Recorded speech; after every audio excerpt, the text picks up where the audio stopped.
Hello, welcome to my YouTube channel.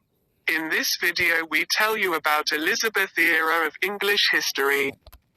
The Elizabethan era is the epoch in the Tudor period of the history of England during the reign of Queen Elizabeth I, 1558 to 1603.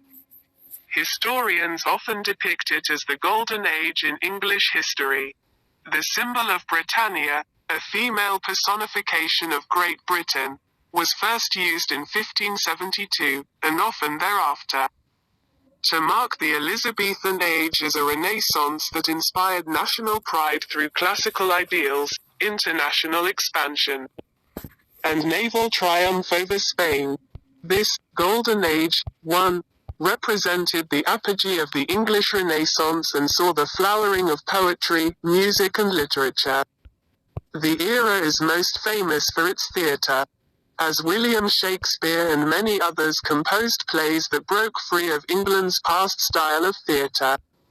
It was an age of exploration and expansion abroad, while back at home, the Protestant Reformation became more acceptable to the people, most certainly after the Spanish Armada was repelled.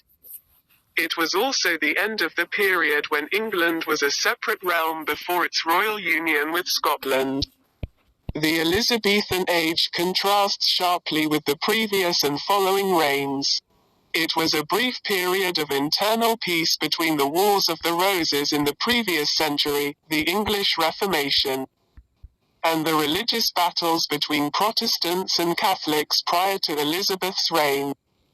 And then the later conflict of the English Civil War and the ongoing political battles between Parliament and the monarchy that engulfed the remainder of the 17th century. The Protestant-Catholic divide was settled, for a time, by the Elizabethan religious settlement, and Parliament was not yet strong enough to challenge royal absolutism. England was also well off compared to the other nations of Europe. The Italian Renaissance had come to an end following the end of the Italian Wars, which left the Italian peninsula impoverished. The Kingdom of France was embroiled in the French Wars of Religion, 1562 to 1598.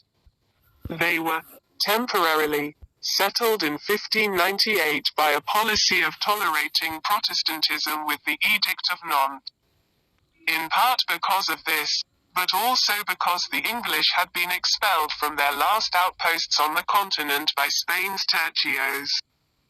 The centuries-long Anglo-French wars were largely suspended for most of Elizabeth's reign. The one great rival was Habsburg Spain, with whom England clashed both in Europe and the Americas in skirmishes that exploded into the Anglo-Spanish War of 1585 to 1604. An attempt by Philip II of Spain to invade England with the Spanish Armada in 1588 was famously defeated. In turn, England launched an equally unsuccessful expedition to Spain with the Drake-Norris expedition of 1589. Three further Spanish armadas also failed in 1596, 1597 and 1602. The war ended with the Treaty of London the year following Elizabeth's death. England during this period had a centralized, well-organized, and effective government, largely a result of the reforms of Henry VII and Henry VIII, as well as Elizabeth's harsh punishments for any dissenters. Economically, the country began to benefit greatly from the new era of transatlantic trade and persistent theft of Spanish and Portuguese treasures, most notably as a result of Francis Drake's circumnavigation. The term Elizabethan era was already well established in English and British historical consciousness, long before the accession of Queen Elizabeth II, and generally refers solely to the time of the earlier queen of this name.